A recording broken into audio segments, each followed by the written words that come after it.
pledge allegiance to the flag of the United States of America and to the republic for which it stands, one nation, under God, indivisible, with liberty and justice for all.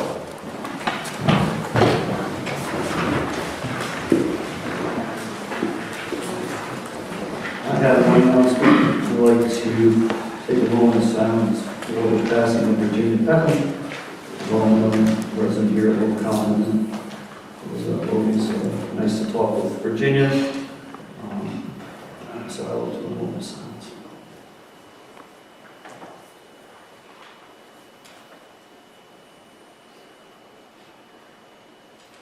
Thank you. Is there any other announcements? Yeah, I'd like to make one.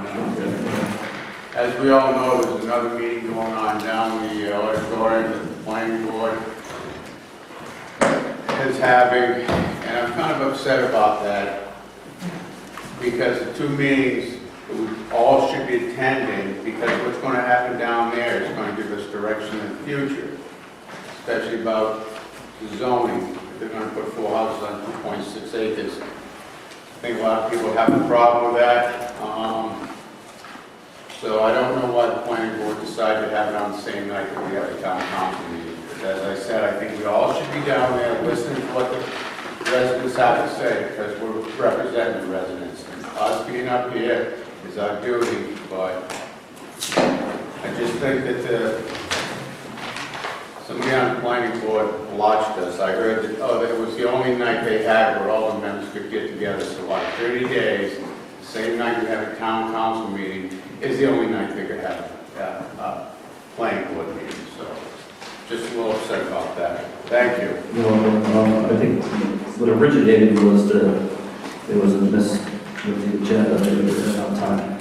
And I'm talking with John and our IT guy, so we got that coming up and see if we can try to avoid that in the future. I know I've done it before. So, do you have any other announcements? I just want to add on that, as liaison to planning, I also am disappointed that I can't be there, but I spoke with Jonathan earlier today to assure that they're recording it, so that once, they weren't able to live stream it, but they are recording it, and then Jonathan will post that on our YouTube live stream account, so that we'll still be able to go back and watch it, so anybody can see it at any time after tonight. Thank you. Yep, and then I have one other thing while we're on announcements, and I have a bunch of these in the back of the room for anyone who's interested. This is a private garden tour at Seconic Garden, Johnny and Michael's amazing sort of secret, not so secret garden, and they are offering complimentary admission and shuttle rides for Little Compton seniors on Monday the 24th from 12 to 4. Our senior activity coordinator will be there, and it's very nice to be able to tour it for free, and if anybody wants more info, it's at the back of the room. Further announcements? Not saying thank you. On the motion to approve the minutes? Motion to approve minutes of the August 6, 2026 town council meeting, unless anybody has anything to discuss. Second. All in favor? Aye. I'm going to bounce around a little bit today, so hopefully you can keep up. If there's no objection, I'd like to proceed to old business 1. I'm going to put department head reports later. Any objections? Not seeing anything. Old business 1, receive RFP painting bids for 144 Willow Ave building. Discussion and action. I don't see Anya over there. No. She's sitting over there. I don't see her. Everyone's here. Okay. So I'm going to make a motion to give this to the solicitor and come back at the next town council meeting to make sure this is up to snuff, unless you've already done stuff. I have not. You have not. Well, Second that. okay. Further discussion? All in favor? Thank you. Old business 2, receive response from the Common Foundation regarding request for tax exemption status and response from tax assessor's request by council discussion and action. I will just lead into this. I think this is fairly easy. We got some clarification from the Common Foundation from what I'm understanding. Just want to be true like the housing trust. So I'll just kick it off like that. So I- do you want? I'm sorry. So I had a discussion with Ty Howell on this by email, and that's where this letter that I sent out to everybody originated. I asked them questions that we had. I asked them would have been nice if you were, somebody was there to represent him. He's in the audience right now, so I'd like to have him come up to the dais and we can ask him any questions we want. My understanding is they want the same thing as a housing trust, which is they don't pay any taxes on property they own until it's sold to somebody. They're not going to do any leasing, it's going to be sold. So once it's sold, then the people that buy the houses are going to pay taxes. And I spoke with Denise, and there's a formula they use for affordable housing to get a reduced rate on the taxes. Is that correct, Denise? Not exactly. But Okay, so after Ty gets done, maybe you can come up. All right, Ty, how go ahead? I know I read your letter, it was pretty clear to me. I think it's a pretty simple thing we got to do here, but go ahead. Okay, so my name's Ty Howell, and I'm a board member of the Commons Foundation. And for those in the audience who aren't familiar with us, our goal is to try to build houses that people can afford in town because houses are so expensive in town. And we have a property at 209 Long Highway that we intend to develop with 3 new homes and then renovate the existing home. And all of those homes will be priced in a way to meet the state formula, which is a lowered cost so that people can afford those homes. So that's what we're trying to do. And as a matter of background, it's worth mentioning, I think, that we've been working with a lot of the tradespeople here in town to see what they might be willing to do to help us keep costs down. And I'm really happy to say that a lot of those tradespeople have offered their time, their expertise, discounted rate. I'll provide you with materials at cost instead of surcharging the materials, things like that to help us keep construction costs down. And so the tax exemption request is just another very small request to sort of help us keep those costs down. The taxes that we are being charged for the Long Highway property, we got our bill the other day, it's $2,100, and it got me thinking, hey, maybe we could apply for an exemption because we are a not-for-profit organization. And so the process was, I wrote to town council, they put it on the agenda. I apologize because I had no idea that they would work so quickly to put it on the agenda. I didn't come to the last meeting, so I'm sorry that I wasn't there to answer people's questions and concerns, which were good concerns. Like, is this going to be a perpetual tax exemption for the new owners? And Gary has already said no. This is just for the period that we own the homes. So the other part to remember is that when we're done and we sell these houses, maybe by the end of next year, if everything goes the way we hope it will, the town is going to be collecting tax on 3 new homes and a 4th renovated home. So the $2,000 exemption that we get now is going to turn into perhaps $8,000 in tax revenue to the town in 2028. So I'll stop there and see if there are any questions. Thank you, Ty. I'm going to bring Denise up. Go ahead, Denise. Could you come?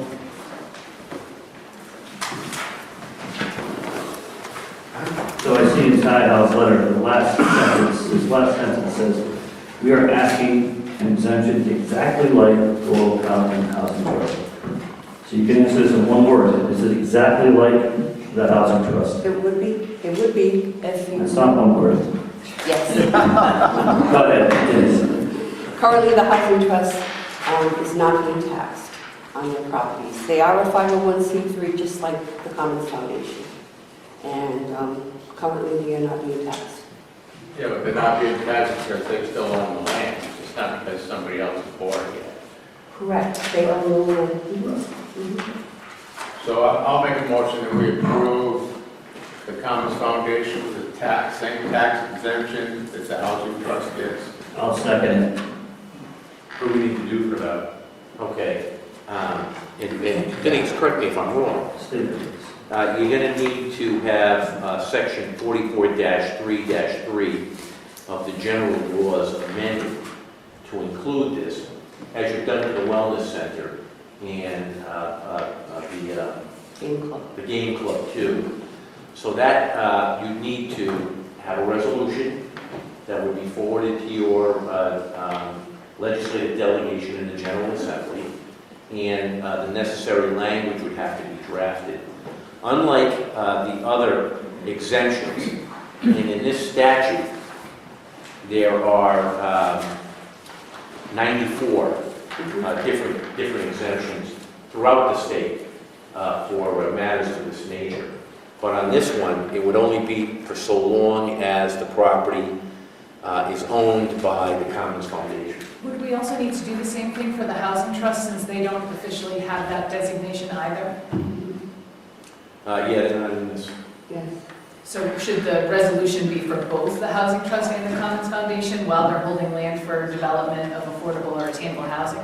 Okay, yes, but that's not on the agenda for tonight, so you have to do that in a subsequent meeting. Okay, I thought on the agenda it said, did it not mention it didn't mention the housing trust? Okay. Okay, so I know it's not on the agenda, not trying to break any rules, but if we're going to do that, there's several other tax exempt, that been getting tax exemption. For instance, the Compton Lighthouse, Little Compton Historical Society, Little Compton Scout Association, Rhode Island Boy Scouts, Rhode Island Red Club, and the Westport Land Trust. I think we should put them in as a whole package along with the housing trust. And we can bring this back to the next meeting, so I'll make a motion. Retract your motion. Okay, so I'll make a second motion after our motion is approved. You want to retract your motion? I beg your pardon, I was speaking. Is the motion to codify all of the tax exemptions currently given to nonprofits in Compton? Not yet. We got a motion on the table to allow the Commons Foundation to have the same exemption as the housing trust. I'll make another motion. Do we want to have language about the resolution or this? We all figure that's going to happen anyway. You have to write a resolution and we understand that. What do you want me to add into the motion? No, I think actually, I think Gary's correct. You should pass the motion that was seconded now, and then we'll make some comments after. All in favor? Well, wait, is there any comments? We're in discussion. Yes. I'm going with up on Compton Yep. Road. Come on in, sir.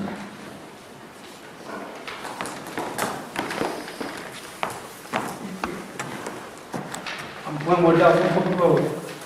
I want to know, they're not town entity, why, they're private entity, why should we pay, town people pay their taxes on this?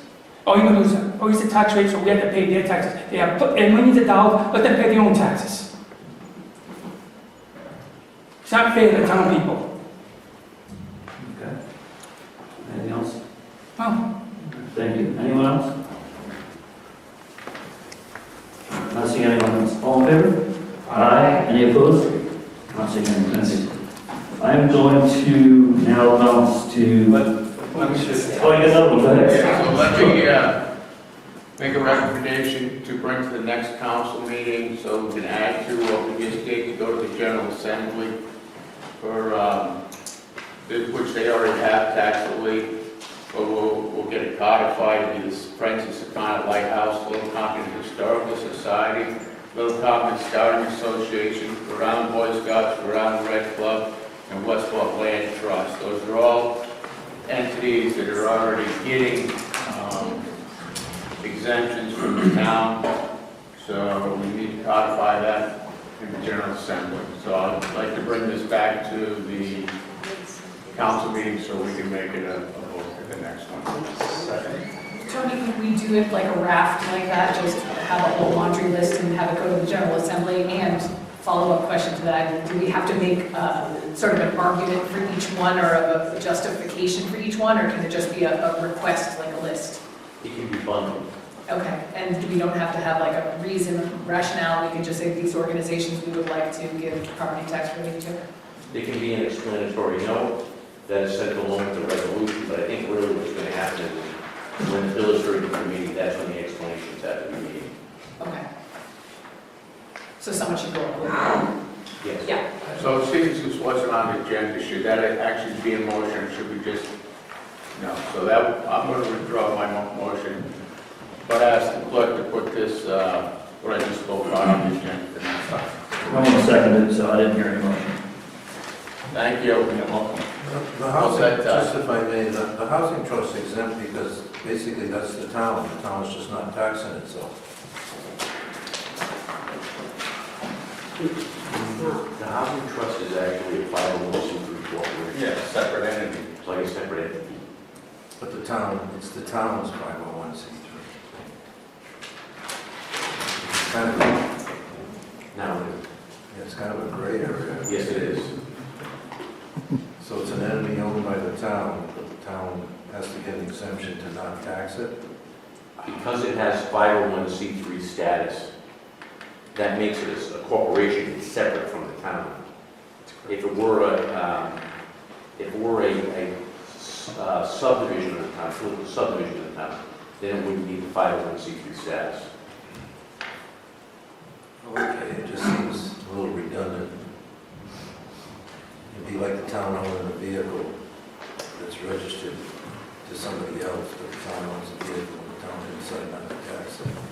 I think I wasn't here, but I think I was set up on that basis to be similar to housing authorities in cities and larger towns, which are considered to be separate entities, even though the councils will appoint the boards to those things. I think that's why they did it. And also, Meant to be separate. not to belabor a point that's not on our agenda, but I believe that the Housing Trust didn't establish their 501c3 status until after they had purchased the properties. So it changed sort of midstream. Can I ask a question for Denise? Mhm. Gary brought up the formula that you use for assessing low-income housing in town. Is that going to be applied to homes that are built by the Commons Foundation that are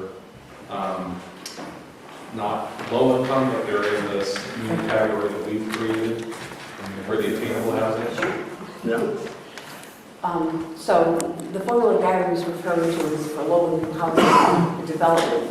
We don't, our tax rate is so low, for us to do that, it's like income-based. We have to get the income from all of these properties, and they have to be statutory 30 years, restricted, deed restricted. Yeah. So So, that's not going to be the case. okay. It's not going to be the case at all.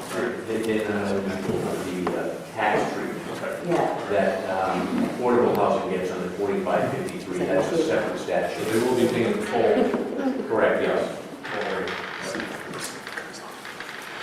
Okay, thank you. Thank you. Old business to adoption of affordable housing on 5 lots or more subdivision ordinance as revised by the solicitor. Discussion and action. Anyone remembers our last meeting, we were almost there on the fly with this language. I think some T's need to be crossed and I's dotted, and we got there. So, I didn't notice at the last meeting, but alternative 2, it basically says the same thing as what alternative 1 does, where it says the nonprofit housing provider, well, Little Compton Housing Trust or nonprofit housing provider at the discretion of the planning board, with the approval of the planning board as to the choice and location of such lots. So we're back into the same one with that one. The planning board is going to say, okay, there's 5 lots there, this one on the water, the planning board wants that one instead of people that own them. Yeah, I thought we were finding the same language from Yeah. alternative 1 and alternative I thought so, but it didn't seem to be taken out. I beg your pardon, that should have included in the first sentence of alternative 2, with the approval of the planning board as to the choice and location of such lots for any subdivision of 10 lots or more. Right, I see that, but, and I know we discussed that, but then it says the applicant is required to comply with this subsection by choosing one of the following 2 alternatives. And on the second alternative, it goes back to the same thing, where the planning board has a choice and location of such lots. I think it was just saying that was supposed to be in alternative 2. It was just an omission. Yeah. Yeah, that was So you interesting. need to add for any subdivision of 10 lots or more. Yeah. That needs to be added, right? Yes. I beg your pardon, that should. So I'd like to make Where a is motion to, So this is a, Alternative two at the end of the first sentence. That was my mistake. I'm going to make a motion to approve this with the addition of, for any subdivision of 10 lots or more after of such lots, third sentence, and alternative two. First sentence, third line. First sentence, third line. So I just had one question. Sure. Solicitor. That's a motion, by the way. I didn't get where you're at, I'm sorry. You're on Sorry, the I third got line, Right over here, it's gonna be any location of such lots. with, Oh, with 10 house lots or more. Housing units, but subdivision of 10 houses, up of 10 lots or more. Come down here. right after such lots. Some down here. Right after such lots. So it'll say planning board is the choice and location of such lots of 10 lots or more. For any subdivision of 10 lots or more. For any subdivision of 10 lots or more. I have a motion, I have a second. Any further discussion? Yeah, I have one question for the solicitor. Suppose somebody has a 21 acre lot, splits it into 3 7-acre lots, gives each one of those to 3 children. If they subdivide it again and make 3 2 1/3 acre lots, so they give it to their children, does this come back? It does. If you take a look at the third sentence in the first paragraph, the planning board shall deem successive applications that result in 5 or more lots 20 years from the recording of the most recent subdivision to be subject to this section. The section. Okay, so a subdivision would be a 21 acre lot divided into 3 7-acre lots, right? And each one is owned differently Yes. by a different person. So if one of those persons now divides that into 3 lots, they're going to have affordable housing on that? That's correct, yes. unless they wait 20 years. If they wait 20 years, no, but not, I still just don't think that's a good situation for residents of this town that do have some property and want to leave it to their children and grandchildren. You know, so that's just my thought. This is the current. Brings back what I was talking about. I want to subdivide the farm for my kids, and I want to do 5 lots. I have to get them up for affordable housing. one of the lots would be for us, for affordable housing, yes. Yes, And Tony, that's in our current regs, correct? correct. Yeah. Further discussion? Who was the second? Andrew. So you're Not seeing any. All in favor? Aye. Any opposed? I am. Yeah, I am as well. I have a 3-2, passes. Thank you. I am going to, with no objection, jump to NB7. Any objections? New business 7 is Little Compton Housing Trust Annual Report for fiscal year 2025, discussion and action. I think we have some housing trust people here for one more.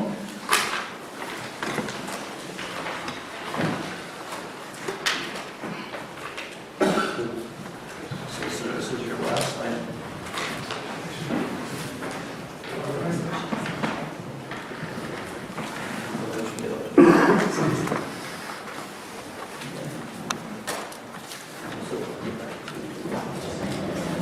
$46,000 front door, right?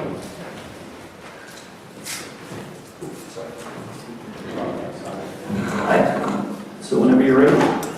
Thank you very much. Good evening, everyone. My name is Patrick Bellman. I'm the chair of the Little Compton Housing Trust. My name is James Harrington. I'm the treasurer of Little Compton Housing Trust. We're here tonight to provide an annual report.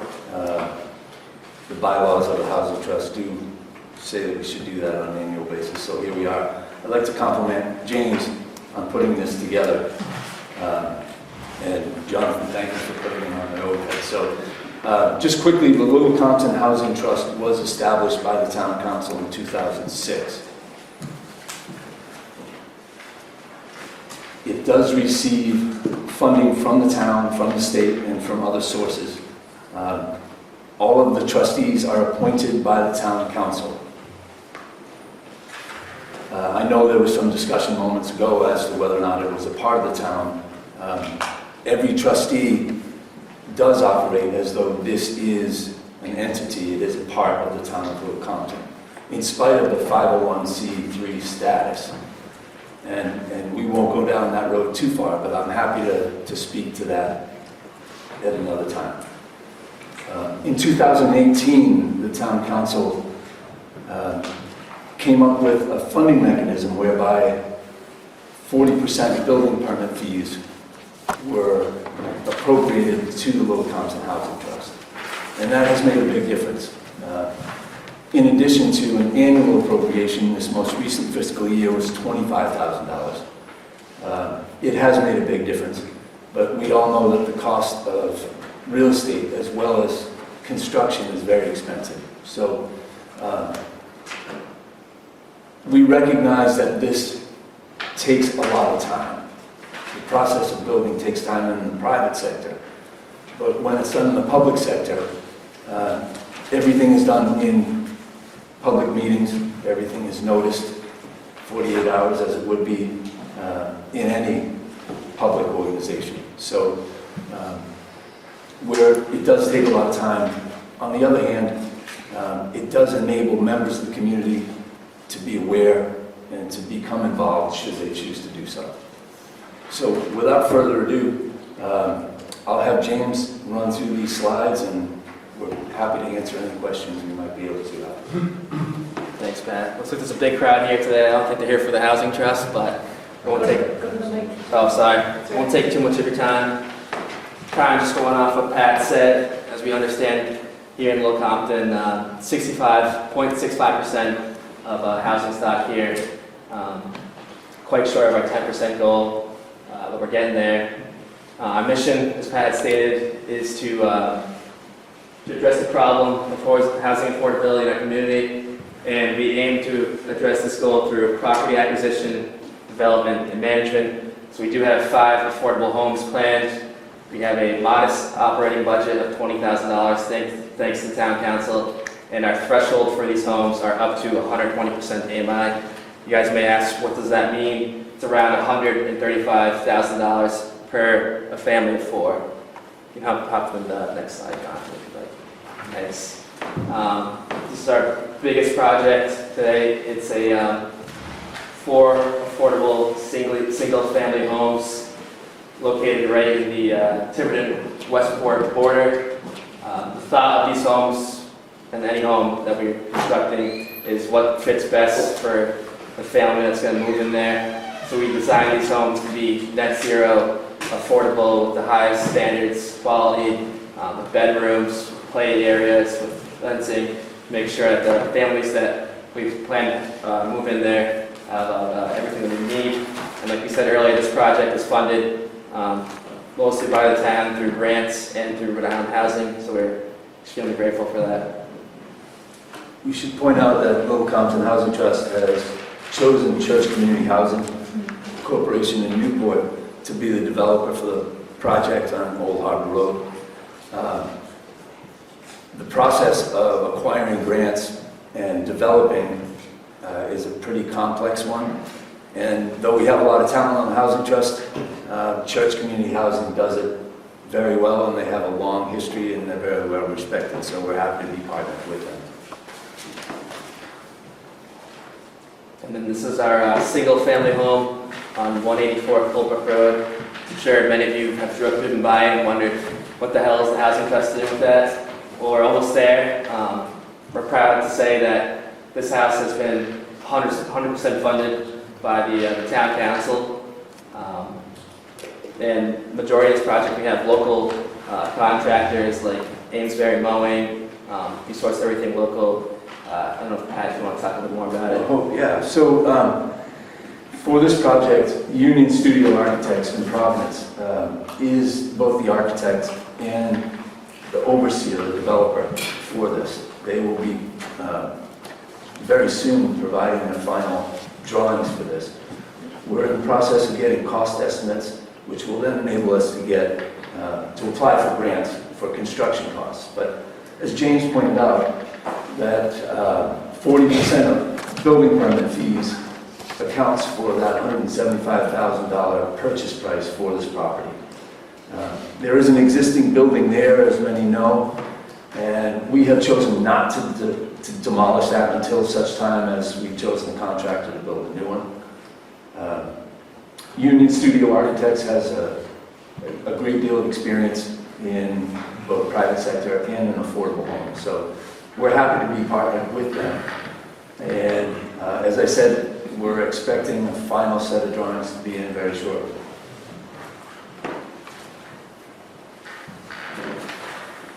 And the homestead exemption, many of you know what that is. I'm happy that came out of the committee of the Housing Trust. I want to thank Gary Mataronis over there, as well as Jack Hare and Amanda Nicosantosi for putting together a working group to provide tax relief to year-round residents here in Little Compton. So,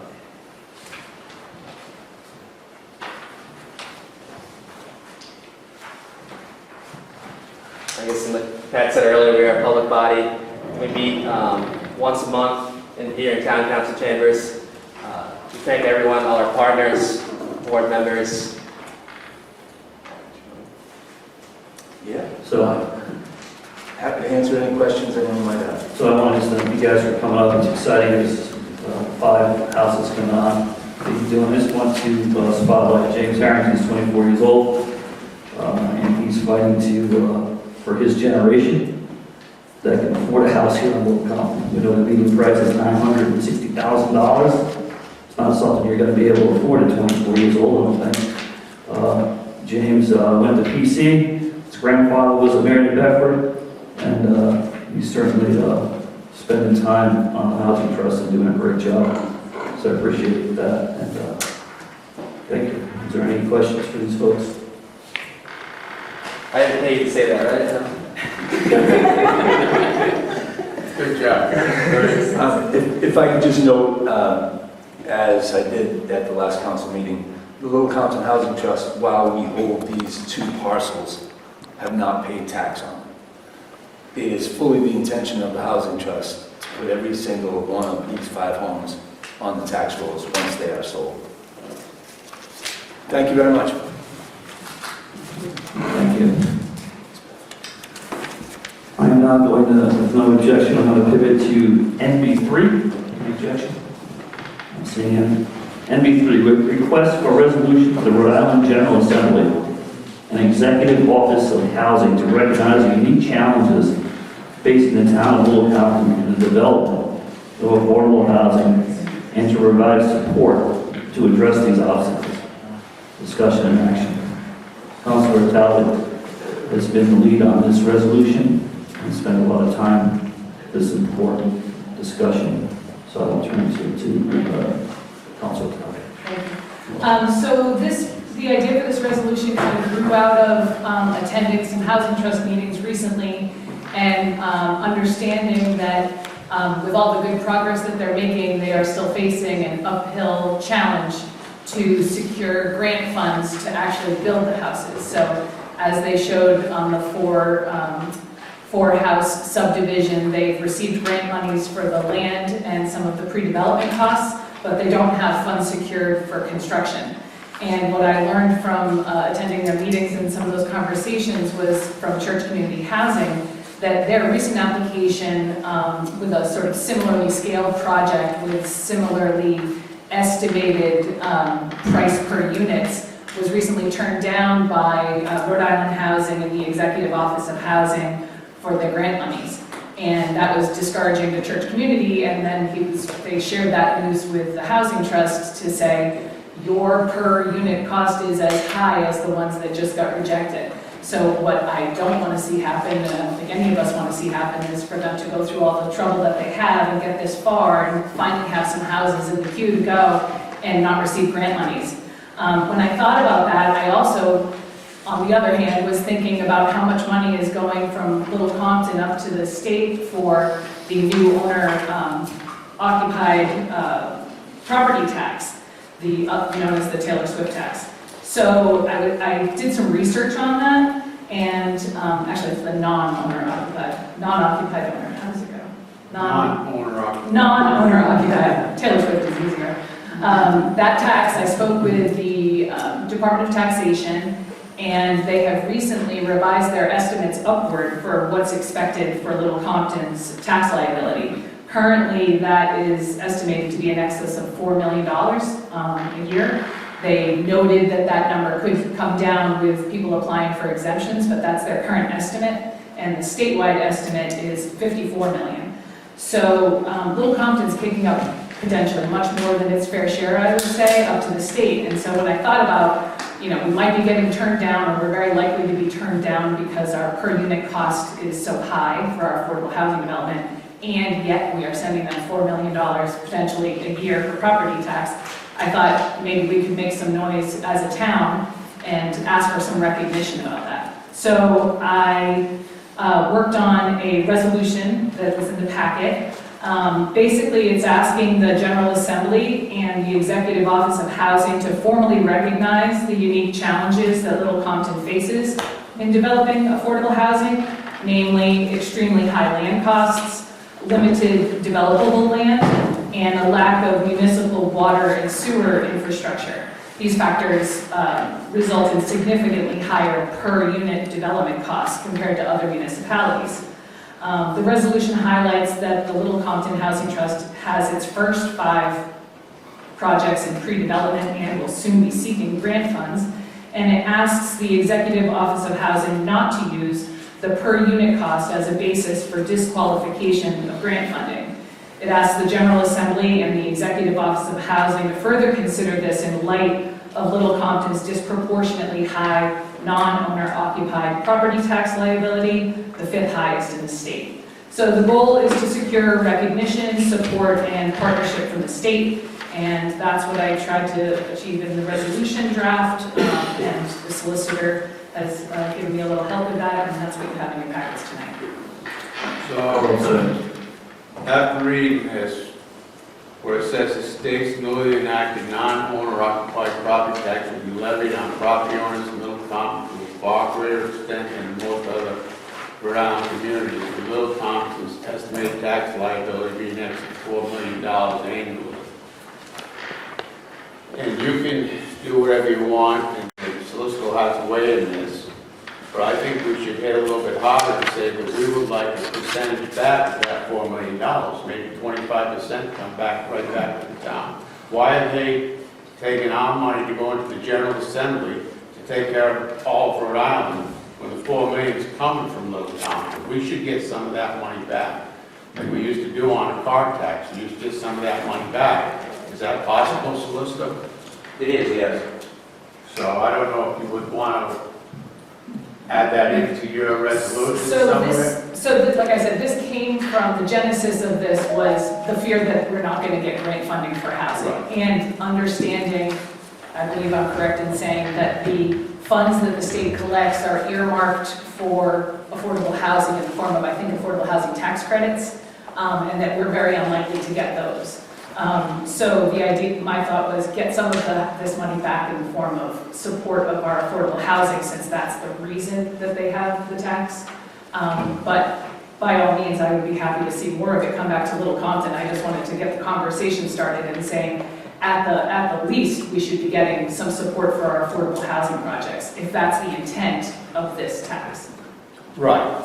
And to go, like I said, go a step further, we should ask for 25% of that $4 million back, coming back to Little Compton to help us on affordable housing.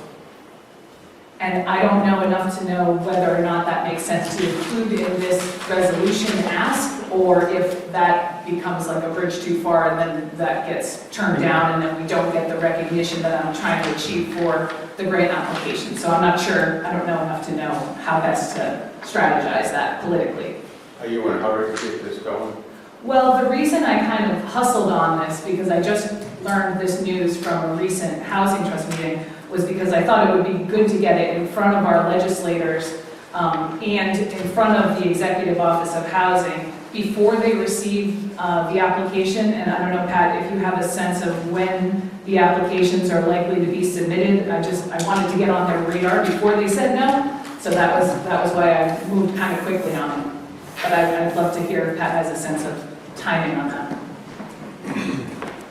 The Housing Trust has Attorney Gerard Galvin representing us on the Old Harbor Road project. I was in touch with them today, and they're intending to submit the plan to the planning board next week. So it's my expectation that Church Community Housing will be seeking grant funding as soon as possible, and compliments on the resolution as well. Thank you. Tony, what do you think about, I take Gary's point, and I think it's a solid one. Do you think that should be a separate, ask, or does it make sense to lump it in with this? Or does that have the chance of kind of tanking this request? It has to be a separate section from what you have, Mm-hmm. because this is directed to grants. And I think that what Gary's asking for here is a reimbursement, similar to what used to happen with the car tax. So my advice on this, from a strategic standpoint, would be go ahead with this, do a separate resolution Okay. for that, 25%, because you're giving so much up. And Gary, just on that one, I actually saw Senator DePalma on Sunday. I was talking about this with him, and he, I think, is sensitive to this issue and recognizing that the estimates that we're getting from the state have doubled just in the last couple of months. I don't know, in the newspaper, in the Secunda Times and the Providence Journal, they were estimating the total tax liability, the tax haul for the state was going to be $26 million, and now they're up over 50. So I know Senator DePalma is keenly aware of what's going on, and he's receptive to this conversation, so maybe it could be a further conversation with him and development of another Why don't we resolution. go forward with your motion and approve yours and go forward, and then I'll make a separate motion. Do I have a motion? Glenn, did you just make a motion to approve my resolution? Yeah, I'll make that All motion. right, I'll second that. Further discussion? Not seeing any. All in favor? Aye. Any opposed? Not seeing any. I'd like to make another motion to have the solicitor come up with a resolution asking for the state to get 25% of whatever they take for the non-owner occupied property tax to come back to the town of Little Compton, instead of getting it from Little Compton. I don't think that's too much of an ask, and I'm pretty friendly with Senator Palmer. I will call him and discuss it with him and see his feelings on it. Second motion. Thank you. Further discussion? Seeing none. All in favor? Aye. Thank you. I'm going to move the bingo board around. I'm going to go to NB2 if there's no objection. New business 2, not seeing any.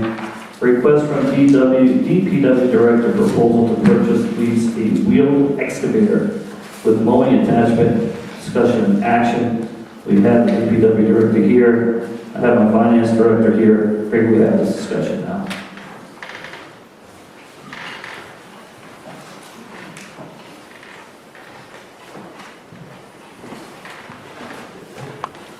Thank you for considering this. This is for Boddington Public Works. We had an opportunity to purchase what's called a wheeled excavator, which is it's an excavator with tires on it instead of tracks, so we're able to drive it on the road. It's available with multiple attachments. One attachment that I'm looking for is a mowing attachment. You've seen the state's out mowing. We hire a vendor to mow the sides of the road twice a year. This option would allow us to do this. The wheeled excavator, well, I should say, the roadside mowing is budgeted at $25,000 a year. The past 8 years, we've spent almost $230,000 on roadside mowing. We get a vendor to do that twice a year. Generally takes them about 2 months. This excavator would allow us to do that roadside mowing, plus a whole host of other things, digging trenches, cleaning roadside swales, replacing pipes across driveways or across roads that the public works could do. And it would be paid for essentially by that same budget line. So we would get year-round use of this multi-use piece of equipment for our own use, for the cost that we're spending each year for roadside mowing. I have 2 quotes listed in my letter that we gave to you. I just received another quote shortly after 7 o'clock tonight for another used machine, which is in between about $138,000. Is that a new one, Ted? It is used. It's got about 1,000 hours on it. It will have a warranty until February of 2027. What is the warranty on a new one? The warranty on a new one is 2 years or 2,000 hours. Extended warranties are available. I don't know what the cost is on the extended warranties, but I was told that it would be less expensive on the new machine. So, I think, I know the last time we bombed this out, it was $14,000 to do the road. So, your estimate of how much it costs to do it per year might be a little bit low. And I think that cost from a vendor is going to keep going up.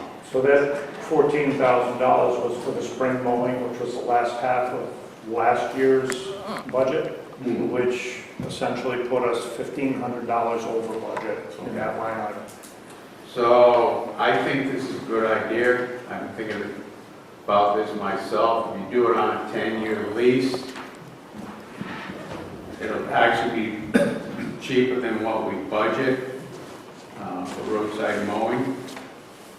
And the only question I have, I know we have one man that's has a license to run At this time, we only have the one. backhoe. So we have somebody that's qualified to run this, We do.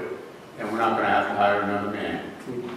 We do not. Not to operate this machine. Okay. So if I make a motion to go forward with this, I don't want you to come back next year and say, well, we don't really have time to do the roadside mowing because we're too busy doing other things. So you'll have the time and the manpower to run this machine, so we won't have to go out to a vendor to do our roadside mowing. We'll do the best to do that, yes. Before your motion, I wanted to, I've had the finance director here, and I wanted to bring him in on this, on the finance side of this. Fine. I don't think it's a 10-year lease, I don't think that's the way that we're discussing. John, Mr. McAfee, you want to let us know what you think of this? Yeah, so I looked at the budget for the last 3 or 4 years, and we were at $25,000. The intention was that we could probably do a 5-year lease. We could use some of the current year $25,000 as a down payment on the lease, and then what we've done, as we did with the radios for the police department, is we do it with the annual payment in arrears, so that the impact, the only impact would be on this year would be the deposit that we'd be making on a down payment on the equipment, and then the lease would then be due. We get the equipment, let's say in September, every year in September, there would be an annual lease payment paid. So you could do a 5-year lease, which would basically go out 6 years and do it that way, which I think is probably. And it's a lease to own. It's a lease to own. It's a lease, okay. Right. And these things usually last, what, 8 years? I mean, I know we're buying used, which is not ideal, Well, but we it's don't, cheaper. I understand the staffing thing, which is an issue, right? We don't want to make sure we have someone there to do it. we won't, the use we'll have on it won't be like a commercial construction company who use it almost every day. So I think we'll have, this machine will last us a lot longer. I would say that for the amount of use we're going to get out of this, it's going to pay for itself because we don't have to go out to a vendor. The vendor's only going to get more expensive every year. This machine should last 15 to 16 years, so my thought, the difference between a new one and one that's 2 years old is $32,000, so You rest it up for a motion, are you? I'm gonna go for a motion, but I mean, I'm not sure which one. Can you come back to us and give us your thought on the best one to buy? I mean, I would prefer the new one because of the warranty and How much is, what's the number on the new one? the new one's $170,000. The used one's 138. It's got 1,000 hours on it. One used one is 138, it has an option, it's not available on the other two, it's called the steel wrist.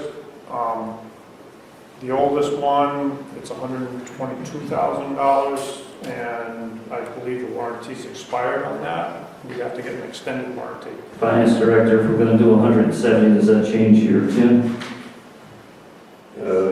Well, I can get some quotes for the financing, so if we did the down payment and did it over a 7-year period, I think we could fit it into that budget. Okay, so I'm gonna make the motion to allow the DPW director to go forward. We'll bring something back. We haven't had a motion yet. We're gonna go All on right, discussion. motion, all right. Yep. To bring back some information on the new one. Could you do that? Just bring some information back to the council What do you, to look at on the new one. what in particular are you looking for? Just how the finance is gonna go, sit with John McNamee, see how the finance is gonna go, what kind of unit it is, so that we can all take a look at it. We'll apply. Could I add to that? We do a side-by-side for the new one and the middle used one? If that way we can compare the different warranties and finance costs? We could look at a side-by-side on two options, and then we could choose. I'll make a what we motion want. to include Victoria's language to my motion. Second. Yeah, I'm gonna take her out for a date before we marry her, right? Check it out. I have a motion and a second. We have any discussion? Yes. Sure, go right up, sir.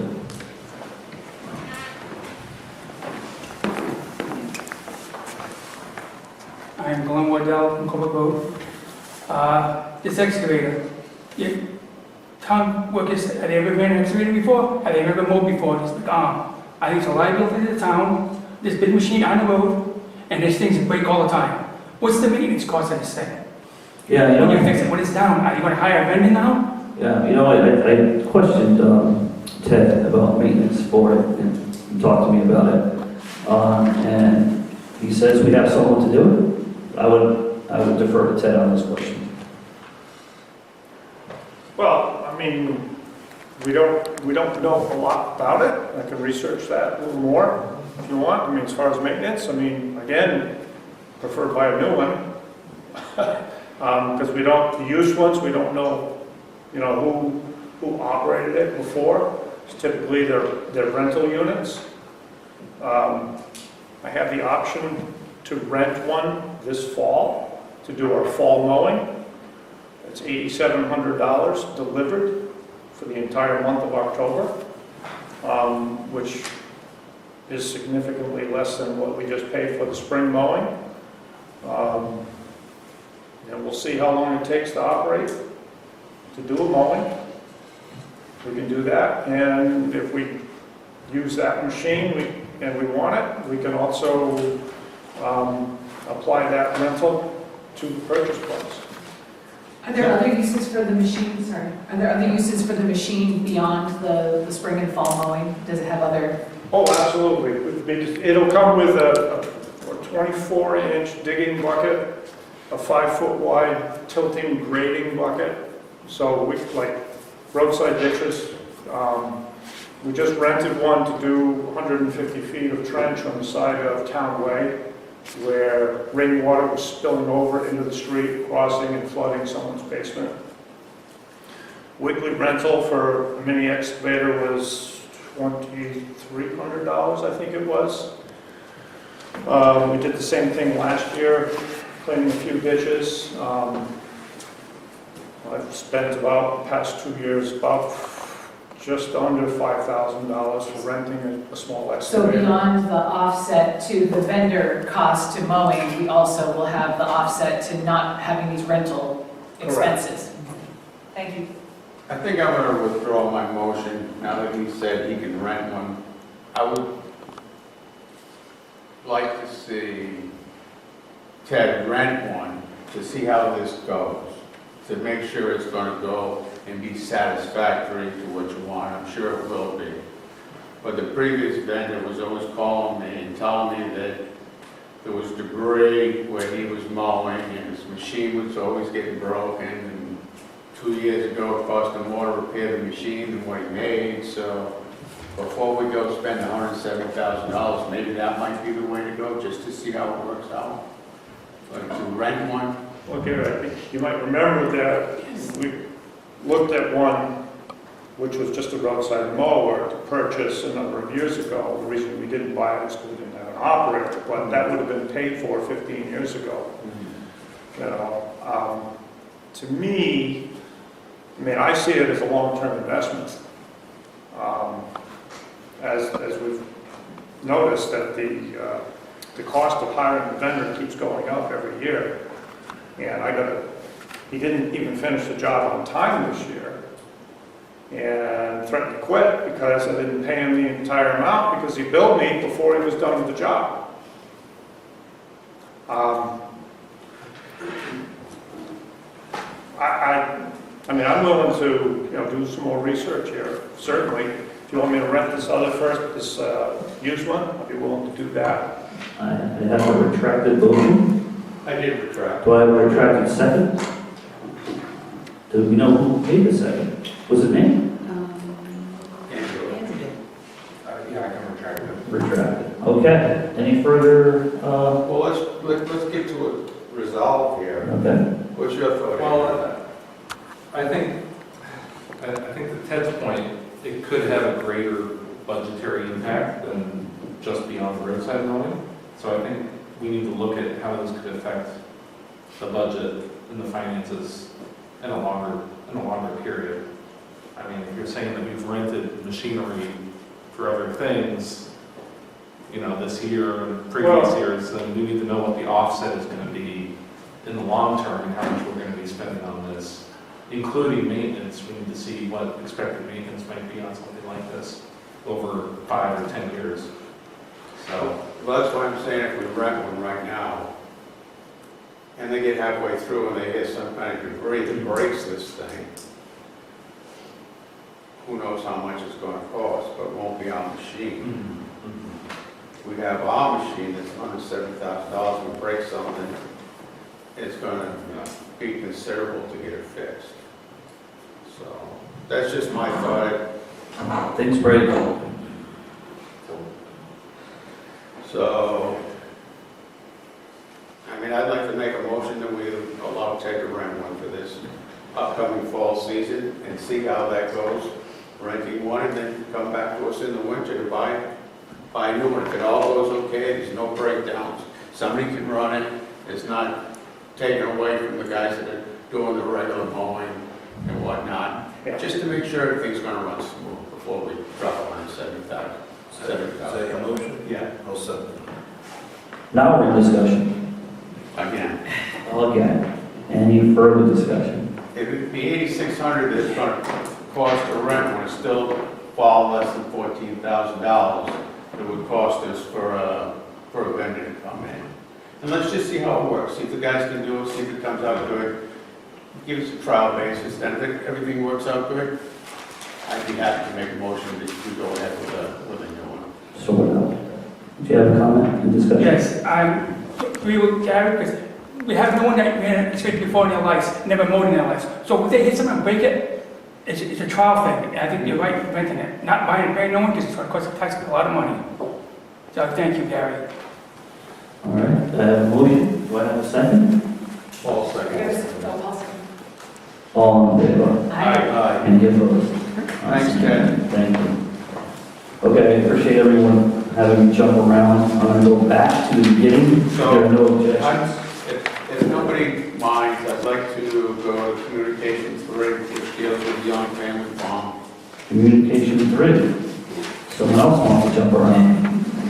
Well, I figured it's... It's jumping. it's happening. It's happening. I don't have an objection to that. Does anyone else? So we got probably an inch and a quarter worth of letters for and against the Young Family Farm. My motion is to forward all these, which I think has already been done, to the planning board for the September 1st, and to have the council hold on to this package for when it comes back to us for the public hearing, and that we have no discussion on this tonight. Second. Any further discussion? Not seeing any, all in favor? Any opposed? Thank you. Thank you. All right, we're going to do our last jump. We're going to jump back in time to the front to department head reports, and I'm going to ask for the finance director's report. I want to thank him for hanging in there tonight for an hour. I appreciate that. You get a long drive back to Lincoln. So we all appreciate your time that you spend here. I hope you're enjoying it.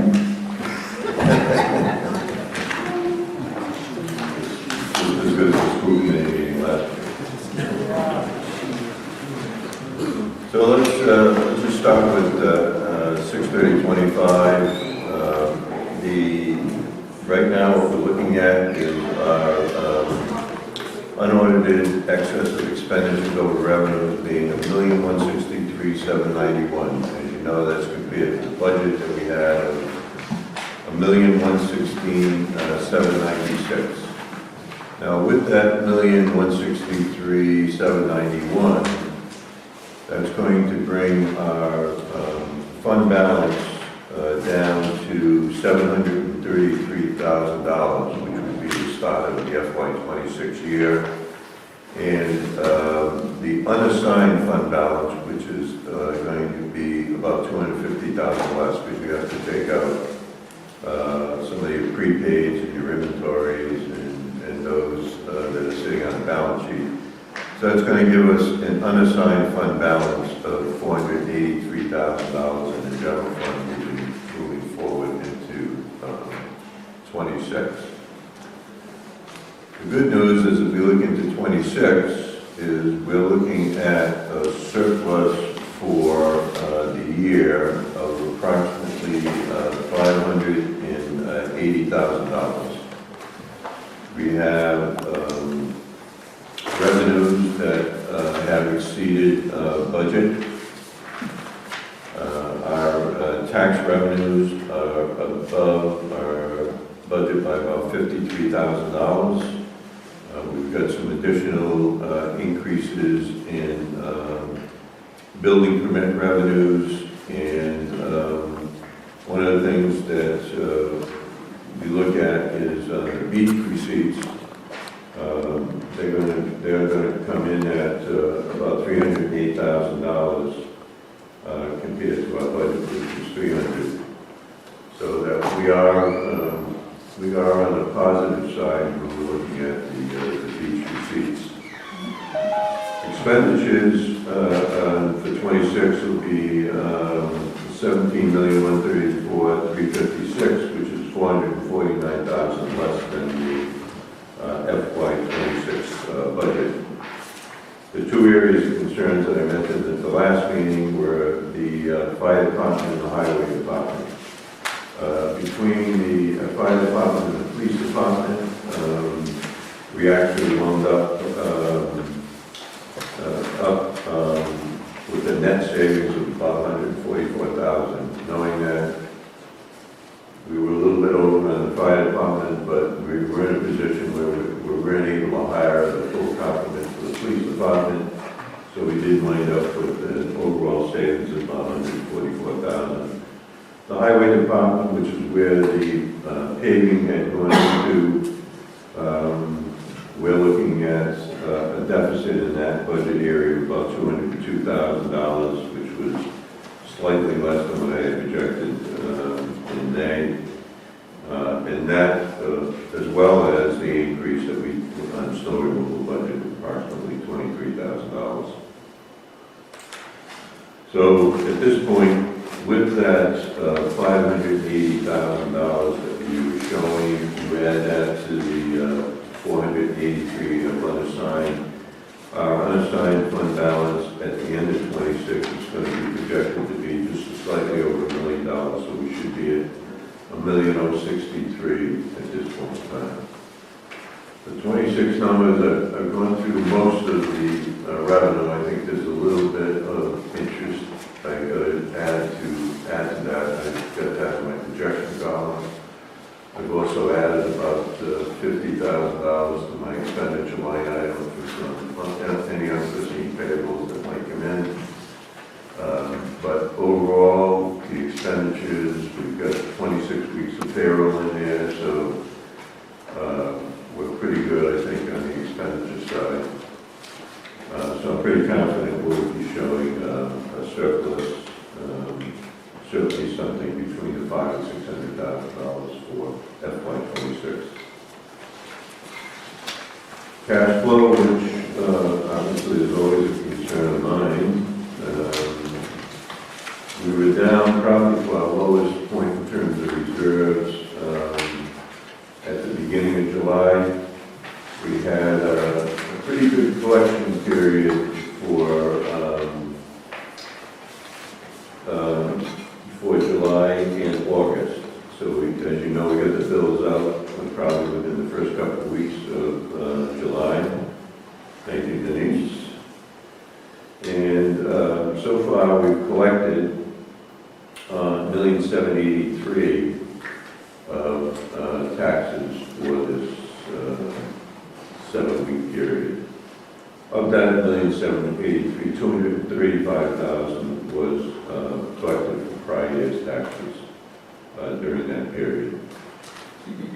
And if you look at FY25, when we looked at the past due collections on real estate taxes, we wound up collecting for the year about $579,000 of past due taxes. So there's always a little bit of a carryover on the tax side for people that have actually missed a couple of payments. And then again, for the hardcore, we are looking at a tax sale, which we're targeting now to do in the fall, probably in the September-October period, which will probably target about somewhere between $250,000 and $300,000 of past due accounts. So that's my finance report for John, have we got a audit report for fiscal year 25 yet? We've got the audit report? Yeah. Yeah, they're working on putting the report together right now. So it should be issued. It's a long report. There's a lot more work they had to be doing on 24 when they had predecessor auditors. Before they used to be able to look at prior year work papers. Now they have to do a certain amount of testing to satisfy themselves in 24. So that process has been a little bit longer than I anticipated it would take. Probably should be coming soon. Yeah, absolutely. Thank you, John. Thank you. Thank you. I'd like to take out the IT department monthly activity report. Gary spoke about 2 meetings tonight. I discussed with Jonathan if there's anything we can do to help out with meetings that aren't posted within the 48 hours. He's probably going to say a lot of words to put us to sleep, but what it comes down to is if we can get an alert, somehow an alert to the town administrator, the chairman of the committee, the clerk, the IT director, that says, hey, you get 72 hours, you don't have your agenda. So I put that in his mind. I don't know what it's spit out in his computer mind is, but let's hear it, Jonathan. Is there somewhere we can avoid having late agendas and having a problem like we've had tonight? We can definitely do something to help with that. There's still a human element obviously involved in everything. But I think we've looked at how everything works. We've talked to some people up at the Secretary of State's office and gotten a little bit more information on how their systems work. And we can handle this by approaching it from a couple different angles. One is kind of combined with a much needed website overhaul that we've been talking that is coming. We build out a system of basically calendars that automatically pulls in all of the information from the Secretary of State's database, so that anything that gets scheduled, rescheduled, canceled, etc., it brings that front and center, somewhere very visible. And that also kind of leads into option, or angle number 2, which would be a system that distills all that data, compares it to our existing calendars, our existing public postings, the schedule of meetings that all committees decide on once a year especially, and looks for similarities or differences. And then that feeds into something that will essentially do exactly that. We can't predict exactly what is happening in all situations, but what we can do is set a series of time reminders based on that information we have coming in, so that, say at 72 or 96 hours, we actually have an alert that comes in to remind somebody or draw attention to the fact that this meeting is supposed to be scheduled, but it doesn't appear on a calendar anywhere. So now we have time to do our due diligence, make sure that is out there. We can choose who gets those alerts, depending on a chair or secretary of board or clerk, etc. And then we can follow it up with several reminders right up until the posting deadline, which would essentially be a final reminder saying something didn't happen properly, the system is broken down, so this meeting, we need to advertise that this meeting has been canceled and inform people. But I think we can create a series of checkpoints, essentially, leading up to those meetings that ensure multiple people have their eyes on it, instead of maybe just one in some circumstances, and make sure nothing gets missed. Further discussion on John brainstorm? On the second page, public safety systems overhaul, where it says the department is upgrading both police and fire records management systems alongside complete replacement of dispatch rooms, operational technology, and the dispatch console. Where is that money coming from? Is it in the budget, the police budget? Yes, everything in there is either supplanting existing hardware or software that we already have budgeted. A large amount of that has been funded through a series of grants that the chief primarily worked on to fund the hardware upgrades. And then some of this is also, we're getting some help from the state. The record system management for the police department is moving to a statewide system. So they're helping with the implementation and the conversion of all data costs there. Same thing with the public safety hardware refresh that's being paid for through the departments. Yes, I don't have the exact dollar amount in front of me, but How much it's not coming out of the town budget? I would say comfortably that at least 95% of all the upgrades we've made at the safety complex have been grant or externally funded. Music to my ears, grants. Jonathan, while we have you, can you say a couple words about the download, just so get people reminded about that and whether or not that's successful so far? Definitely. I haven't checked today, but the last time I did look, we're up to just over 320 subscribers to the download, which represents a good, I would say 10% of town, more so if it's only one per household. But feedback has been excellent. We have almost every edition has an over 80% open and click rate, meaning people are opening it, interacting, following through to see what public meetings are posted, where the agendas are at. We certainly get a lot of hits anytime there's like a public hearing or a job posting advertisement. People tend to focus on those areas. But I'd say the traffic is probably 50-50 split between the special interest and the just regularly occurring meeting notices. So I've heard from many people that they appreciate having like that inbox that they can go to, that message, kind of a one-stop shop, and they can actually click on that and find out if the meeting has been canceled, if it's still on. So we're definitely looking to improve that system, that functionality, using whatever we build upon from what we just talked about, so that all of that information is automatically aggregated. People are aware of it, and then any updates to that are subsequently would also deliver to your inbox. So we'll have the capability to let people know that a meeting is scheduled, but also that it's been canceled without receiving multiple emails. Great.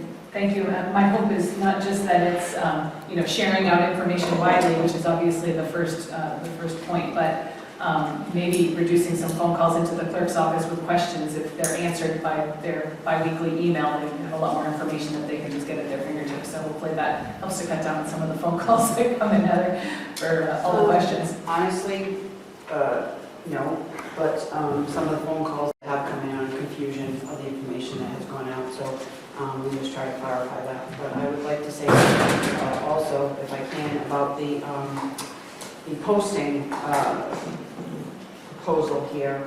This is the first I'm hearing of this, which is a bit disappointing as the clerk who, pretty much handles a lot of that for people. I just, whatever is proposed or discussed, I would ask that I'm involved in because, as I say, this is the first time I'm hearing of this. And yes, it is a human error that happens. We've all done it in any municipality you can think of. I'm concerned for more confusion if all these alerts start coming in because there already is confusion on the process. So I just ask that whatever is being proposed, because Jonathan and I have already discussed that 3 years ago, as the holder of the calendar for the clerk's office and all boards and commissions in the town hall and the buildings and everything like that, my goal is by 2027 to have that electronic long before others were even here. And I'm also finding that that is being moved forward that I know nothing about. So very disappointing.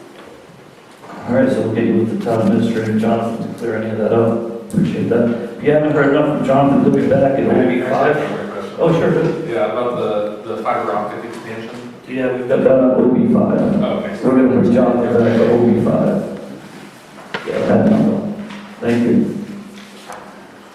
Also, I'd like to take up the town administrator's monthly activity report. I know there's a lot of stuff on your report that's to be on the agenda, but I think there's maybe one thing you want to talk about.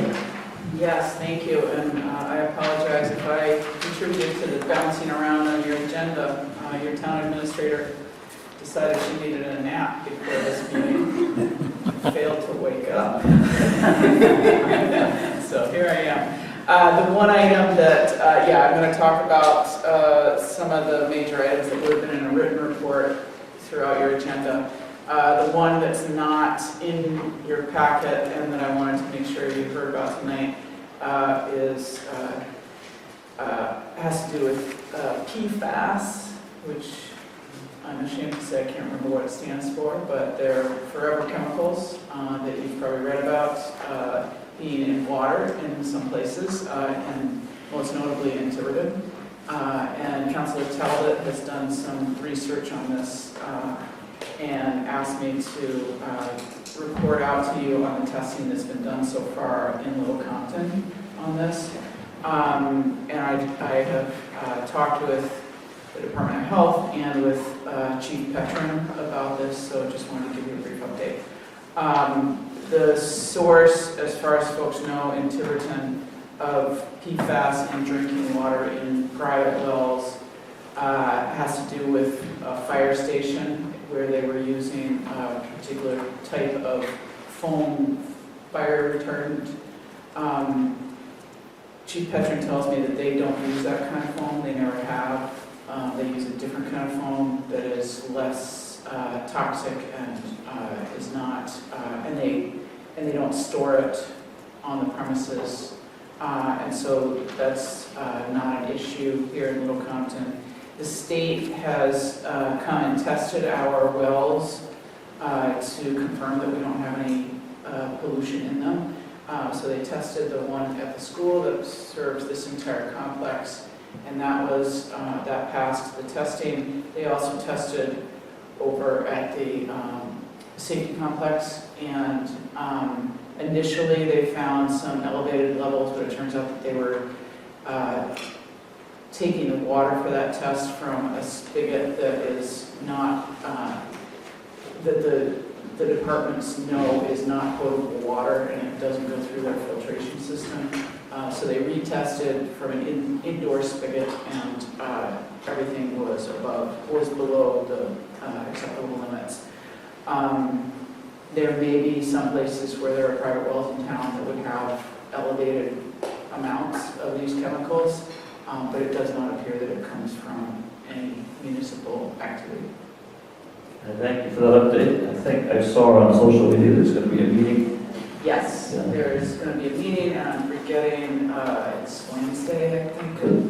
It's in September, if I'm not mistaken. Yeah, You could probably find it, I think Radio's coming down Yeah. over here to update, I guess they're going all around the state, trying to educate people. Yeah. Well, I appreciate that, and we'll catch you on the rest of the agenda. Thank you. I'm gonna make a motion to accept the department head reports. Second. All in favor? Aye. All right. Now go back to old business 4, Rural Health Transformation Program, application, discussion, and action on it. Yes, thanks. So I talked with you last time you met about this grant program, and told you I'd come back, and here I am. So this is a state grant program under a federal program, where the state has designated 18 communities as eligible to receive rural health transformation funds. In order to receive those funds, we need to submit an application by the end of this month. And so you see a draft in your packet. What we're eligible for is $125,000 to do so-called community engagement activities and $30,000 for public health supplies. I'm not coming to you tonight telling you how we're going to spend those monies, but I'm coming to you saying that my proposal for how we initiate this grant is that the town be the grantee. It could be an organization within the town, but I think at this point it makes sense for the town to keep that control over the grant, and that I be the point of contact in the short term. We will be involving, if you approve this application, we will be involving all sorts of people in what we do under the grant. And you see some of them under number 8 listed, but honestly, there's about 14 different organizations with whom I've spoken so far. We had a big meeting here with the state folks to orient everybody to the grant program. And really what we have to do in year 1 is get all those folks together and do what they're calling a asset mapping. So what do we have here in town to address the health needs of the community, and a gap analysis. What do we need? So that would be the activity. And with the $125,000, we can either hire somebody or contract with somebody to facilitate that work. And the $30,000, I've had conversations with Chief Petron and with Pam Coward and others about what we might need in terms of immediate public health supplies. So we'll be pulling that together in the future. Okay, thank you for that. And Anya, the only thing I see that might need to be corrected before this goes in is another member from the community center, St. Amy, Yeah, has stepped down. yeah. So everything goes in correctly. Yep. Thank you. I'll make a motion to approve Anya to submit this application. Second. All in favor? Thanks. Thank you. We'll be back. Rural broadband access BEAD.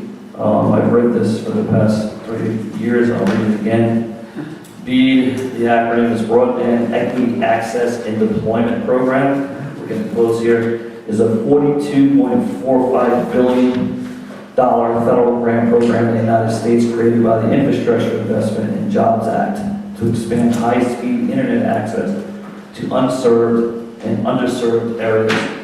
So if you're driving around, you notice it's coming through Portsmouth, it's coming through Tiverton, and it's coming here.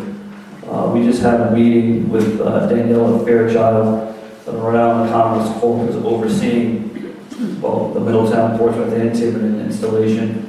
Lou DePalma was on the call, our IT director was on the call, myself and Councilor Talbot was on the call. So it's coming close. The fiber is coming to give us some stability in our internet.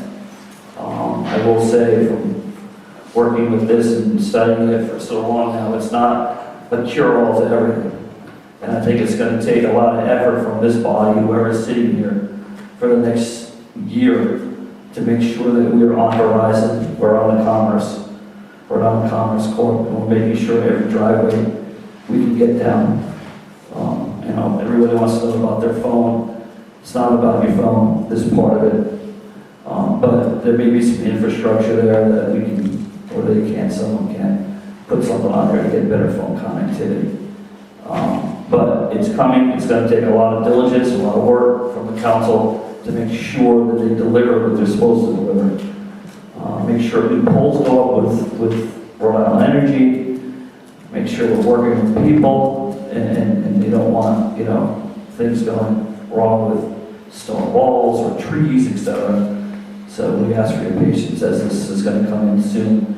They're targeting this winter in December, so depending on weather, it may not hit until spring. That was our last meeting. They are setting a meeting with Verizon directly with us, so we can report back on that when that happens. We just got an email today that they're setting that up, so we'll report back on that. And we'll give Jonathan a few minutes, not just to squirrel our brains with some stuff about this and all your technical questions. Thank you. Definitely want to talk about this one, not only because it represents technology, of course. I know everybody stayed specifically for this agenda item. But this also ties into a letter that many residents have received from Verizon if you have copper analog telephone service. So Verizon sent out a notice to many of our residents saying that they have the ability after a certain date to disconnect those phone lines. The letter specifies that they have the ability to, it does not say that they will be doing so. So there's a couple important things to mention there. Like our town council president said, the town is working with Commerce RI and has been for some time now, meeting with them to try and advocate for the people here in town. This represents a really good opportunity to not only modernize town infrastructure, but for other companies to come in and build off of that infrastructure. So once we have fiber optics throughout town, it becomes very trivial for wireless carriers, whether they're Verizon or somebody else, to come in and install additional cell tower equipment. Many of those you've driven by, but maybe not seen. Modern cellular towers can work as essentially caps on telephone poles, and they would connect to that infrastructure that's being installed here. So, well, again, it's not an absolute schedule as to what's going to happen. It's certainly on the horizon that everybody, or the majority, certainly we are advocating for everybody in Little Compton is going to be able to get fiber optic internet to the premises. But then following up on that, you'll have additional options and much better service delivery from other cellular providers and other options as well. As far as the letter itself, there are a couple options in the meantime to varying degrees of viability depending on where you live. But you do have the ability, if you receive a notice that they will be turning off your access, to port your number, keep your telephone number, and move it over to another carrier. By and large, that is Cox currently in this town, so you may or may not have reliable service from them. You can also, if you have internet from another source, like Starlink or a cellular provider, there are also devices that you can port your existing phone number to, plug into your landline, and connect to your internet. And it essentially works the same as a landline over your existing internet connection. There are two options in the cellular category. One is a very similar type of bridge device that connects your home telephones to a cell phone network. Your phone still ring like you would expect, you still keep your same number. And then the similar option is to just move your landline telephone number over to a cell phone account. I know service is definitely spotty depending on where you are in town, but I think it's probably worth noting that most of the big four carriers will give you trials if you call up and ask for them.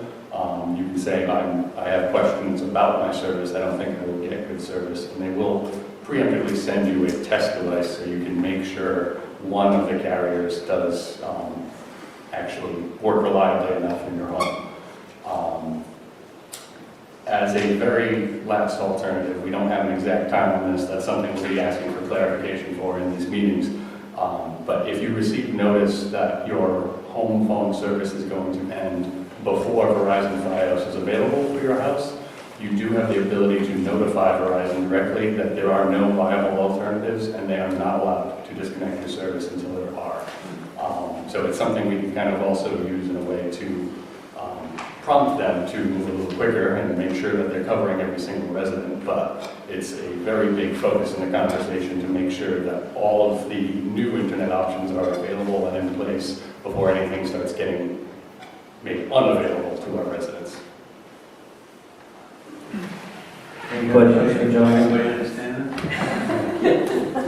And I should add, I think it's probably worth, I can put together maybe some sort of round pager of the options moving forward that breaks this down a little I clearer. think that'd be helpful to have on the website, the town website. Yeah. So is this option, it's not going to be available for every resident in town? Are they going down every single private road? No, So it's a little bit broken out. B. I don't know my road. Yeah. Yeah. We don't have a clear answer on that yet, but what I can say for certain is that the eligible street addresses and the maps and everything else that we've been able to access are specifically tailored towards where the federal money, the BEAD program money, is being spent. That's about $1.6 million. Verizon has agreed to chip in an additional $1.9 million in investing in the infrastructure in this town. And what we have seen in other municipalities near us is that the BEAD money forms a nice backbone, a starting point for the carrier, but they are not leaving the rest of town in the dark. They are still going above and beyond what the federally mandated minimum is.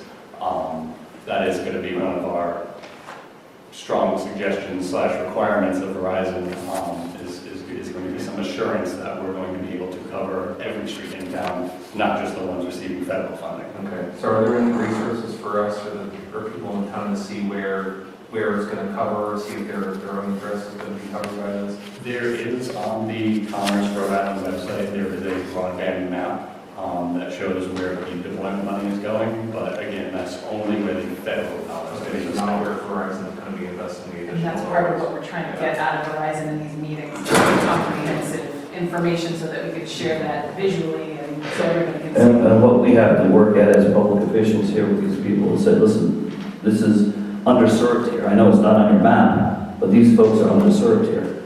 So we're gonna hammer them as much as we can so we can get as much coverage as we can. And they want the business, right? Verizon wants the business. They do. And, you know, like you said, they put in 1.9 million, so it's just gonna take a lot of effort, that's all. One thing we could entertain is if, and we could come up with a mechanism to do so, the more we know from the public that they would be willing to switch to a fiber optic internet solution, the more numbers we have, the better an argument we can make when we sit down at the table with Verizon to say, hey, you need to include this because 80% of these residents do agree and want to subscribe to the service.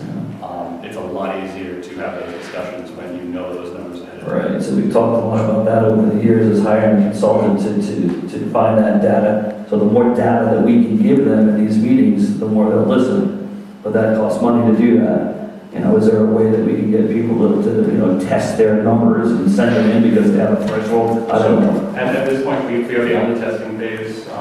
That has already been done by a large number of people in town. Back in 2021, they did participate. I'm thinking a simple form on the website that would allow residents to go and register their interest, as long as we can have a positive indication that that household wants it and a street address, and we can come up with meaningful data that will certainly sway Verizon. Yes, we'll talk about this forever, so we'll let you go on that one. The more to come. Unless there's any more questions, go ahead. So you mentioned that it is conceivable that they could turn off someone's phone service before they have another option, and it's on the phone owner to contact Verizon and say that they don't have another option. It is, and the first eligible date, I believe, is sometime in late October that they are able to. The FCC has allowed them. I'm just concerned that some residents in town might not realize that this is happening and that their phone service could be shut off without them knowing that it's going to happen. I've heard from a couple people who've called in or stopped by the office on this and spoke. I just was speaking actually with Michelle McGaugh last night and again tonight about it before this meeting, and she's in communication with her contact at Verizon and also at the DPUC, which I don't know what the D is, maybe Department of Public Utilities Commission.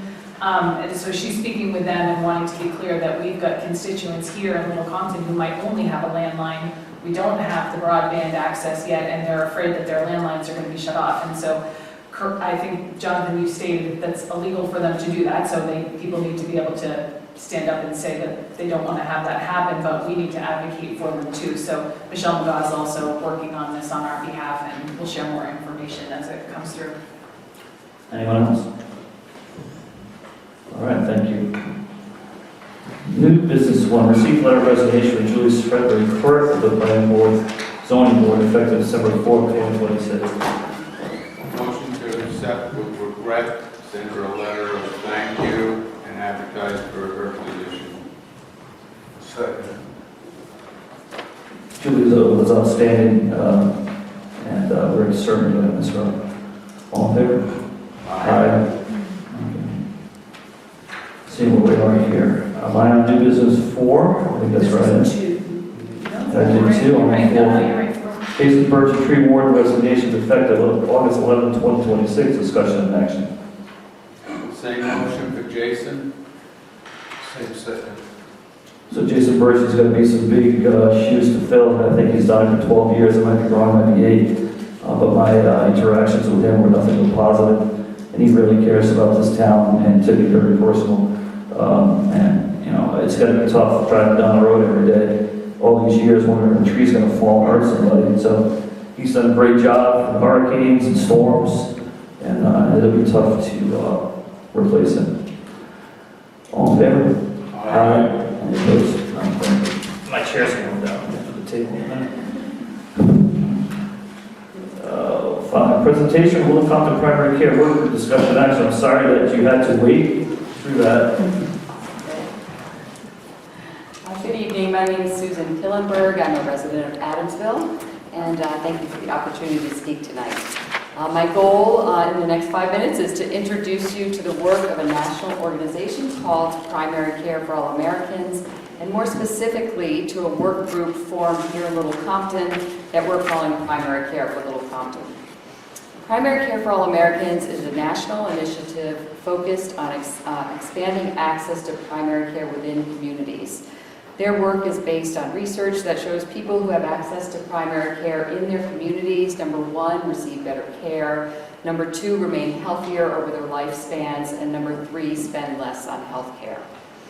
Last year, Dr. Michael Fine, who's the former director of the Rhode Island Department of Health and a national leader with Primary Care for All Americans, spoke at the Brownell Library about this initiative.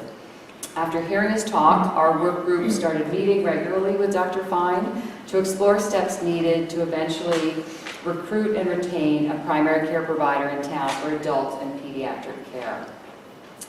Members of our work group include Nan Haffenreffer, a veteran community nurse, 2 physicians, myself and Linda Pololi, a psychologist, Nina Pinnock, 2 people with master's degrees in public health, Sophie Bard and Joan Kaufman, and Larry Anderson, who of course has vast knowledge in our town governance.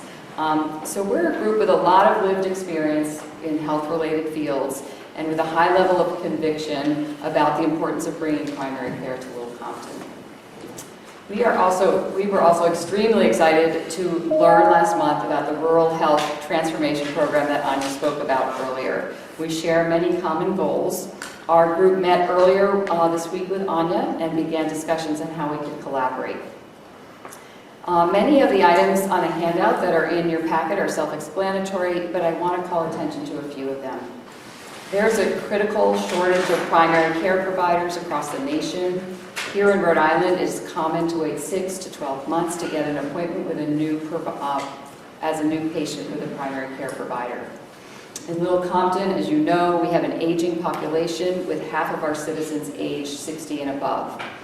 Primary care is important at all age groups, but as we age, our need for primary care increases to manage chronic conditions such as hypertension or high cholesterol, for routine visits, for vaccinations or cancer screenings, and for more urgent visits such as respiratory infections. Currently, we do not have a primary provider in town. By necessity, we all travel to neighboring communities and as far as Providence or Boston for primary care. And there's no public transportation for these appointments. So you can imagine the improvement in our quality of life if we had these services in our community. In the not too distant past, we did have 2 physicians practicing in town, Drs. Von Trapp and McDonald, and a pediatrician, Dr. Shaw, who saw children at the Wellness Center. Our hope is to reestablish access to similar services here again. Having local primary care not only improves the health of our residents, but it also makes good economic sense for a small town with a tight budget like Little Compton, by reducing dollars spent on emergency medical services and ambulance rides to the hospital. I will wrap up by summarizing the goals of our primary care for Little Compton work group. We have 2 long-term goals. The first is to recruit and retain primary care providers for adults and children in Little Compton. Second, in order to build the healthcare workforce across Rhode Island, Dr. Fine is in discussion with the Rhode Island Foundation to establish town-by-town scholarships for students studying primary care medicine or nursing. These scholarships would defray the cost of schooling, and in exchange, after graduating, students would practice in the town that sponsored the scholarship. As these conversations go forward with the Rhode Island Foundation, our group will work with Dr. Fine to try to establish a scholarship like this for Little Compton students. Those are the long-term goals. The more immediate goals, and we anticipate working with Anya on several of these short-term goals, are 1, to hold a community meeting to survey our residents and understand where they receive primary care and what barriers they have to receiving care. 2, survey the Brown Health System and South Coast Health and other local practices, to understand wait times for appointments. And 3, once we have this data, we'll complete a report with our findings and share the report with Town Council. And finally, we intend to work and figure out how to make this vision of community-based primary care a reality for Little Compton. So thank you for your attention, and I'm happy to try to answer any questions. Thank you, that was very lovely. And I think it's a wonderful thing. I think it's going to be a big success, especially with the help of this new Yeah, the program. timing of this new program and the work we're doing is fantastic. Any questions or anything?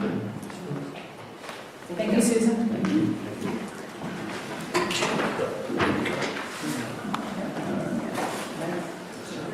I think I'm down to 6. Tax assessor abatements to be approved, discussion and action. I spoke with Denise briefly on this, so I'm going to make a motion to approve the abatements in the amount of $12,236.35. I'll second it. All in favor?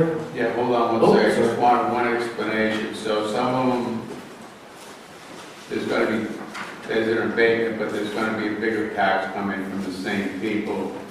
So the net effect is only $646. 646. Okay? Have a motion and a second, all in favor? Aye. Thank you. 8, request from Harbor Commission for the town to reconsider former objections to the Crown Point Club's desalination system design. Discussion and action. I know Ben's here. Ben went to the desalinization meeting and learned a lot about desal. I call it desal now. And I see that you folks have come to a good point here. The fishermen seem happy, which is we like our fishermen happy, like our fishermen. And I'll make a motion that the town council approve the letter from the Harbor Commission and send it to the CRMC and RID. I'll second that with a caveat. Ben, would it be appropriate or helpful if there's a letter from this council to the CRMC in support? Thank you. Yeah, hi, Ben Gauthier, Chair of the Harbor Commission. So when this started, it came to us with a 30-day notice, right? We had no performance data with it. We meet monthly, you folks meet bi-weekly. You had 2 days to get a letter out after we looked at it. And so that letter went out through the clerk's office, speaking for the town.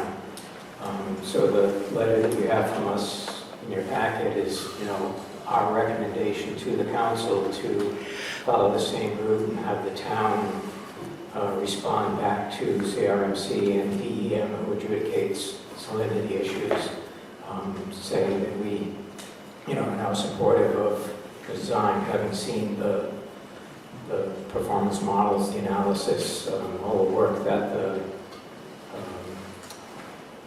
Secana Point Club has done to make a system that is not hazardous to the harbor environment. I got invited to the preliminary hearing with the Rifty's team, the team that adjudicates this at DEM. They felt that the design was very impressive and likely to be approved as is.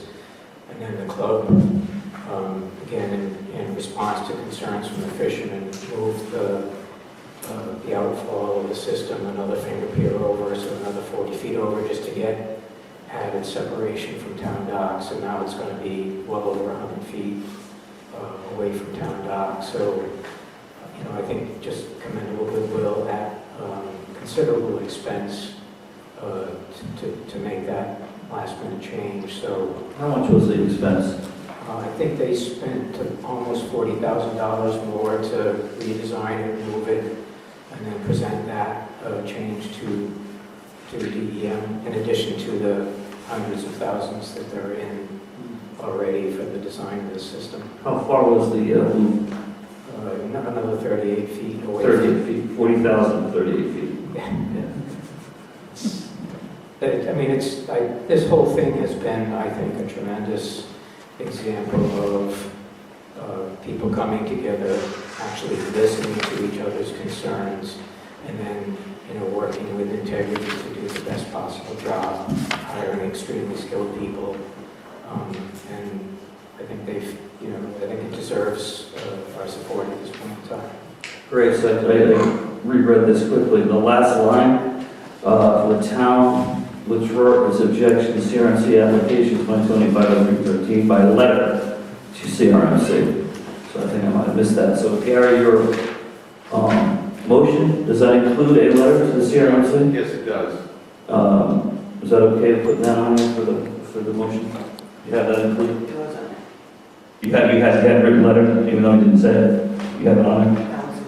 That's what I got from them. That's what you got from. All right, I think we have a motion and a second. Any further discussion? All in favor? Aye. Thanks, Ben. Thank you. Communications.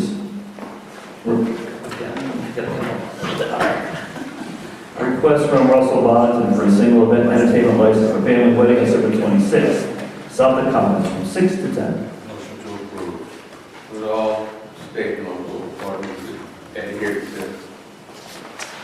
Any discussion? All in favor? Aye. Boy, you really, there's a single person, get these weddings to go through. Communications, 2 proclamation naming Carolyn Wilkie Wardell as the town crier of Old Compton. Motion to approve this wholeheartedly. I'll second it. Any further discussion? All in favor? Aye. Thank you. We did 3. Turn our page. Last one. Letter from Denise Store Salino and Robert Salino, 2016 Washington Farm and Entertainment License issued in correspondence dated August 17, I'm 2026. going to make the same motion on this one. Make sure the planning board has this for the September 1st meeting and for the town council to keep a copy of it for when this comes back for public hearing in front of us. I'll second it. Any discussion? All in favor? Aye. Great. Payment of bills? Motion to pay the bills. Second. All in favor? Aye. Have a motion to adjourn? Can I just, Oh, we have it again. This late Nate, she's awake. she's awake.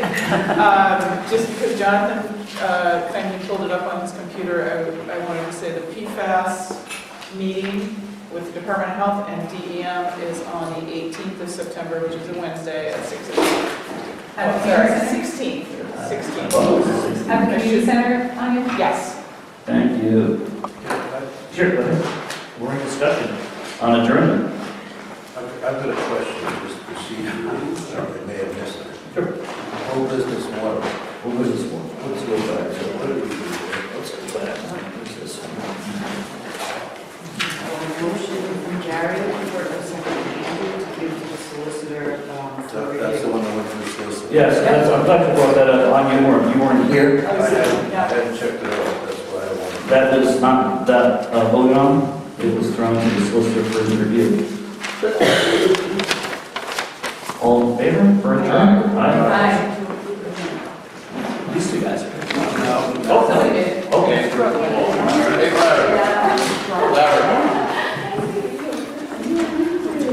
Larry. Yeah. Yes, go into the garbage. Jonathan.